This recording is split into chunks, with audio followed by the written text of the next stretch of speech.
This episode is sponsored by TransUnion's TruAudience Credit-Informed Marketing Solutions. TransUnion's TruAudience Credit-Informed Marketing Solutions help you reach credit prospects when and where they are most likely to convert without compromising your risk tolerance. Visit transunion.com/credit-informed marketing to learn more about our credit marketing solutions today. I think Apple may stick with the affluent SKU. Its buy now, pay later product is also more affluent skewing in some ways than some may realize out there. And there's other avenues beyond consumer banking that they can explore. There's wealth management and other things that I think could be on the table. What could derail this juggernaut? I'm not sure, other than some kind of regulatory intervention, and that goes for other kind of financial services past that we haven't even gotten into.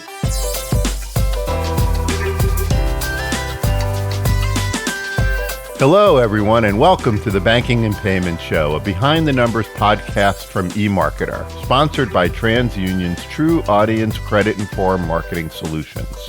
Today is May 30th. I'm Rob Rubin, GM of Financial Services, and your host today. If you enjoy this podcast, please give us a 5-star rating and subscribe. The title of today's episode is Apple Pay's Sweet Domination refers to how Apple Pay is looking in the digital wallet space, which is pretty good. I invited back Principal Analyst for Payments at Insider Intelligence, David Morris, to unpack why Apple will dominate digital wallets for the foreseeable future and how everyone else must deal with it. Hey, David, how you doing? Hey, Rob. Great to be here. How are you? I'm doing well. Hey, before we get into it, Dave, are you ready for some quick-fire questions? I am indeed, Rob. Shoot.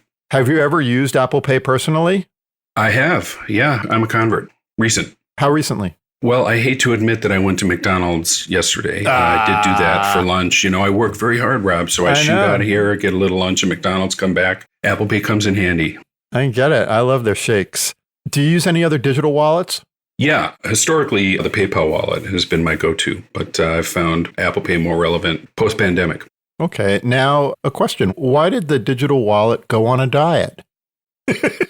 Why did the digital wallet go on a diet? I don't know, Rob. Why? It's terrible. To shed some bites. Oh. It's bad I said that. You know what's funny is at least you teed that up, Rob, and I had a feeling this was a joke this time. I have evolved since last we spoke. There you go. Yeah. That was fun. Yeah. We have a lot to cover, so let's get right to the headlines. In the headlines, we chat about a top story or two as it relates to our episode. I've chosen 2 recent stories that we published for the headlines today. The first article, Kroger's apparent about-face on Apple Pay, signals sea change. The article highlights that Kroger, which is the 5th largest retailer in the U.S., has until now held out enabling customers to check out using Apple Pay. So, Dave, why is this a sea change? Well, I would actually reframe it as a capitulation more than a sea change. I mean, you've got Walmart and Kroger. They're the last one standing, and Kroger has finally pulled the plug, capitulating on consumer pressure to have Apple Pay at the point of sale and recognizing that as much as Kroger may like to, it cannot compete on tech. It had its ambitions with a wallet. It's not going to happen. So given all that, Dave, when do you think Walmart's going to fall and start accepting Apple Pay? Well, I think unlike Kroger, which I don't think has the tech chops necessarily, Walmart, I think, has made its ambitions in financial services clear for a long time. I mean, the original major player in alternative financial services is Walmart, where it still has a very large footprint. You know, It's had remittances, it's had prepaid. It's been a lifeline to the underbanked in this country. So it's got a real foundation there. And you know that it's ramped up its own fintech operations, has neobanking aspirations within that. It's already gotten that started by transitioning its branded prepaid cards into essentially neobank checking accounts. So it's got a lot going on there. And it does have Walmart Pay, which it may not be used to the extent that Apple Pay is used. But I think you do have some Walmart Pay loyalists that have bought into Walmart Pay. It's not just dead on arrival. And I think Walmart has a lot of the same ambitions from a retail standpoint that you could argue that Amazon and even Apple would have. So I don't think it's going to fail or fall for quite some time, frankly. But it will eventually, right? Well, yeah. I think if you're looking at how things look today, you could argue that at some point Walmart may also have to capitulate. But let's also take a look back. Walmart is the most aggressive retailer on the planet when it comes to guarding payments. It will shut Visa out. It will shut MasterCard out. It's done things like this. I mean, It goes to bat when it's about protecting margins and being able to increase its own market power. So they don't feel any pressure from their own customers to offer this. That's not an issue because that would be what they would react to in a different way, right? Yeah, I think that's the long game here. You know, if you take a look at how well Apple is doing with younger generations and Walmart pivoting into a more affluent space, given its digital retail ambitions, that may come to pass. I mean, the Walmart customer is historically less affluent and less likely to own iPhones. Right. So it is not necessarily going to get the same kind of pressure to convert to Apple Pay like Kroger did, I think, for that reason. Mm-hmm. Now, let's go to the second headline. EU probe into Apple Pay could spur global anti-competition scrutiny. According to Bloomberg, Apple is under growing pressure after the European Commission asked retailers for more information regarding its antitrust investigation. It seems, Dave, that not everyone is excited about Apple Pay's sweet domination. Could this slow Apple Pay down? That's very well put too, Rob. Yeah. Short answer is yes, it could slow it down. There's a juggernaut. It's called Apple Pay. It has more than 500 million global users. And one legislative body in the world has finally done something in order to approach its growing and I'd say disproportionate market power, reining it in via antitrust. Yeah. And that's certainly going to help other companies compete by opening up that NFC tap and pay capability. Google Pay, I think PayPal, because these are already large at scale wallets, would be able to benefit from that. So they could gain some ground, but you're really talking about that in light of Apple's growing ecosystem and all of the other levers it has to be able to engage customers and continue to grow. Right, exactly. So just to sum up, I think that what we're saying is that the Kroger announcement is probably a capitulation, right? It's a sea change in that they're the last retailer aside from Walmart, but Walmart still stands alone, going to at least put up a fight for a little while. And that legislative bodies like the EU and in the US might also help to slow Apple Pay down, but I think it might have more to do with their iPhone and being able to allow people to use the tap to pay feature within the iPhone. Would you agree with that? Yeah, I think that's a fair assessment. You know, I'll get this wrong on the math, but I think Walmart sales is at least 3 times that of Kroger. I mean, it's the largest retailer in the world. It's big. And so it's a different animal. I would also add that I think there's definitely a lag in the US. The EU has always been a little more out front than the US on antitrust and privacy. I don't see the same thing happening here, at least to the same degree, although you've got regulatory agencies rumbling about it. That is true. In our next segment, Story by Numbers, we're going to pick up this thread a little more. In Story by Numbers, we pick a number or two that helps us dig deeper into the episode's topic. Today, for Story by Numbers, I want to focus on 2 numbers as it relates to Gen Z consumers, which we've talked about a little bit as it related to Walmart. The first number is really 2 numbers, 97% and 80%. We forecast that 97% of Gen Z consumers will have smartphones by 2026, and 80% of those phones will be Apple iPhones. How could Apple Pay's sweet domination break? Because I don't really see it. That stat blows me away. I love it. I mean, that really encapsulates, I think, the work that its competitors have in front of themselves to court the generation that everybody wants to ensure is a part of their own ecosystems. You have Gen Z, which is digital first, digital natives. They like it easy. They like it seamless, everything digital. They're mobile forward to the point of probably being physical exclusive to some extent. iPhone in hand. They love buy now, pay later, which of course Apple is rolling out, Apple Pay Later, and they want to save money. And you've got the Apple Savings account right there scooping up Gen Z funds. So frankly, I'm not sure I do either, barring some type of regulatory intervention, which I think is a difficult sell in the US. It's not the EU. How could they intervene? Like, what's one thing that they could do that would enhance the competition in digital wallets? I think that one avenue is kind of through the back door of ensuring that customers' data privacy is respected. That's something the Consumer Financial Protection Bureau is taking a look at. And the agency has also at least put a couple of lines down about market power in Apple and big tech market power in general. It just has yet to unfold. What about access to some of the technology that makes their products better? I think the question would be whether or not there are entities that are excluded from using that technology. So that should certainly be on the regulatory agenda. That's really not something that I've heard a lot about, though. It's not as if Apple is excluding others from proprietary technology here in the US. There is the NFC issue, but that's more of an outlier.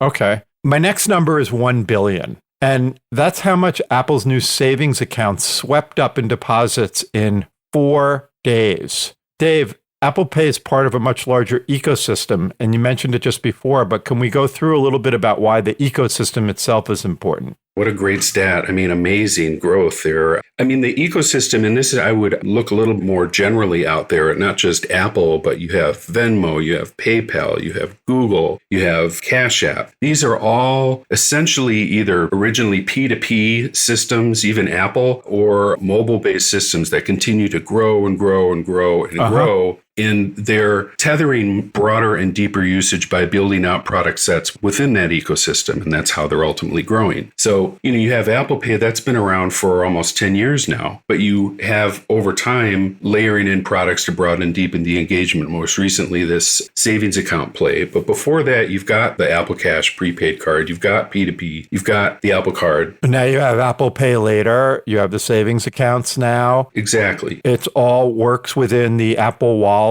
Dan Van Dyke and I talked about this a long time ago, that's going to be a super app. Oh, yeah. I mean, it is a super app, I think. It's the Western world's version of the most advanced super app, in my opinion. I think PayPal, arguably, as well. But the savings account, too, you're looking at an ecosystem that in and itself becomes, I think, an argument for market power. And then you have the products that individually may not necessarily compete or outcompete. Apple Card doesn't have the volume probably that the Chase Sapphire cards do yet. It's not the biggest card. Right. But it's just one more spoke in that wheel. And with the savings account, you've got no fees and above 4% APR. You also have this great little hook that you have to be an Apple Card holder. When they do that, and this really looks at the profile of the audience that they're trying to capture with the product, is that they're really looking at a much more affluent customer when they're associating a credit card to a savings account. So that the audience that they're getting today are much more affluent in terms of the savings account. And I think what we should focus on is how are they going to expand on that? In other words, it's kind of easy pickings to get some of that money up front because of the curiosity, the high interest rates. But what other kinds of financial products they begin to offer, or what relationships they develop with other financial service partners, Goldman being one that they've really partnered with around the savings account, for example, is really going to tell how fast and far they want to get into FinServe. Yeah, definitely. And I think I would just reiterate the affluent skew here. That's always been Apple's bread and butter. Its ecosystem is growing beyond affluence, of course, as it grows in scale. But you're looking at being able to leverage a low-risk, affluent consumer. Why I say it's going to change is because of what we've been talking about in Story by Numbers. And I'll use this as a transition to our next one, which we're going to talk about this even more. Is that 97% of Gen Z consumers are going to have smartphones and 80% iPhones in 2026. And what that means is that 97% of Gen Z consumers won't all be affluent in 2026, right? They reach a much broader audience with their technology product. And once they start to push into other financial services, they're going to reach into more mass market types of financial service products, Apple Pay Later as an example of that. And that really brings us to our final segment. We've come up with this new format. We're calling it What If? I state a future outcome, and we discuss what ifs, assuming that future outcome is true. So let's see. The first one is Apple expands its Apple Card audience in the next 3 years, so just what I've been saying, and provides significant advantages to its customers, either the best customer experience, the best rates, flexibility, to use it with Apple Pay over other cards. In other words, to make the Apple Card the Apple Pay card of choice. What if Apple did that? So I'm going to stick to my format. How would big issuers react? With a fair amount of disappointment and maybe a little bit of resentment. But what would they do on we're going to counter that move with this one? I think what the best playbook that I would look at is how issuers have handled Amazon. It has its own ecosystem, right? Yep. It's a shopping ecosystem. And you have a Synchrony issued private label card. That's an Amazon card. And you have a Chase co-branded Amazon card. So Chase has been riding Amazon's growth for years through that co-brand. Chase they were the original card, right, with Amazon. The Synchrony Amazon private label card is newer than the Chase card. Isn't that right? I think it's the other way around. Oh, really? But they've both been around for some time. All yeah. Right. And, what you have there is you have, at this point, $400 billion that other issuers are shut out of in Apple sales unless they get their cards into the Amazon wallet. So they do this in a couple of ways. Points redemptions, for instance. I don't know if you've ever done this. I don't, because they shave off the value of the points when you redeem this way. But if you have a Discover card, you have any number of other cards, they've partnered with Amazon to go through the back door. You can redeem points at Amazon. That allows that issuer through the back door and into the wallet where hopefully that credit card holder doesn't forget all about the Discover card. So that's one way to do it. Okay. You can ratchet up the rewards, of course. A lot of people think that ends up being a losing proposition, war by attrition. It also focuses in on a small segment of the credit card population, which is the best rewards go to the most affluent consumers. Well, and or to the most loyal. As a loyalty play. But there is the option to do that as well. But you are inevitably looking at being marginalized, I think. And you can look at that again. That's why Venmo now has a Venmo credit card. They want to be able to capture that ecosystem revenue. Right. These are cards, ultimately, including Apple Card, that I think are the most competitive threat to bank branded cards by far. They're growing outside of the banking ecosystem. They're growing via these companies that are going to potentially disintermediate the banks. So it's a big threat. It's not just Apple. Right. Venmo's a verb. Venmo's a verb.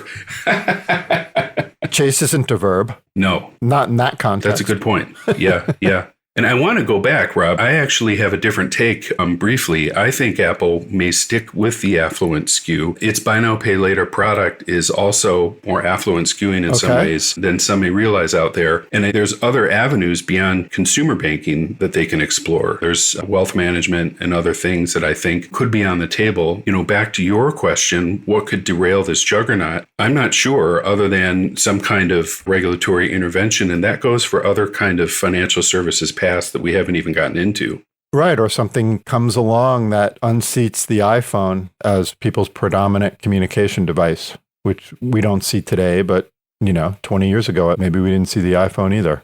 Some kind of technological change that shifts the landscape, yeah. Right, I think that would be one. The second what if is the EU and US regulators find Apple Pay is an anti-competitive digital wallet and forces Apple to make changes to open up competition. What if regulators tell Apple they have to let others use the NRC? I think the EU has opened that door by saying that they can't block access. The one way I would look at it is that, at least in the US, certainly, they're not going to force consumers to choose anything. They can provide the choice. This reminds me of a discussion you and I had back several months ago about the payment networks and interchange, and the way some of that has been structured, where you can help facilitate choice. Something that forces choice, I think, is probably dead on arrival at a regulatory level anyway. What if, when you tap and you use Apple Pay, it just gets processed? What if regulators tell Apple that instead of just sort of tapping and going, there's a little intermediate button, which is you have to present all of the cards loaded in the digital wallet so that you can choose which card to pay this particular transaction with? I don't see it happening. I think it's a great idea if you don't want Apple to continue to kind of churn away at the competition. Yeah. I think that consumers do have the choice of including their card of choice. That would be the first thing that Apple would say. I can put any card I want in that wallet. And if I'm choosing the Apple card over the others, and it's because I'm obtaining some kind of competitive benefit. Like a cash reward, cashback reward. Like 3% cash back. On all transactions. Then I don't see that there's an argument there. I think that is where, and this is maybe into just the antitrust realm of market power itself. You go back to the power of the ecosystem. I don't think a product-based focus here is necessarily the route to argue against Apple. It's the power of the ecosystem itself and the market power that invariably has over consumers. The whole ambit of products in addition to all of that data that they can get from every consumer that uses that wallet. That's actually why they're happy to say we're not going to share third-party data with other marketers. Why would they want to do that? They don't have to. Well, they want to use it. Yeah. So, Dave, that's all the time that we have for What If. And I think that this was a really good exercise. We talked a lot about how big issuers might react to anything that could be an anti-competitive advantage that Apple has. And also what would happen if the regulators started to step in and force Apple to change or open up its product, which might be also a challenge for them. So, Dave, thank you so much for joining us today. It was, as always, a ton of fun. Yeah, great to be here, Rob. I love the new format. And thanks for having me. Awesome. I'll speak to you later. Okie doke. I want to thank everyone for listening to the Banking and Payment Show, an eMarketer podcast sponsored by TransUnion's TruAudience Credit-Informed Marketing Solutions. Also, thank you to our editor, Todd. In today's episode, we referenced 2 articles we recently published on Apple Pay and data from our new mobile proximity payments forecast report. We have links in the show notes. Our next episode is on June 13th, and you'll not want to miss it. See you then.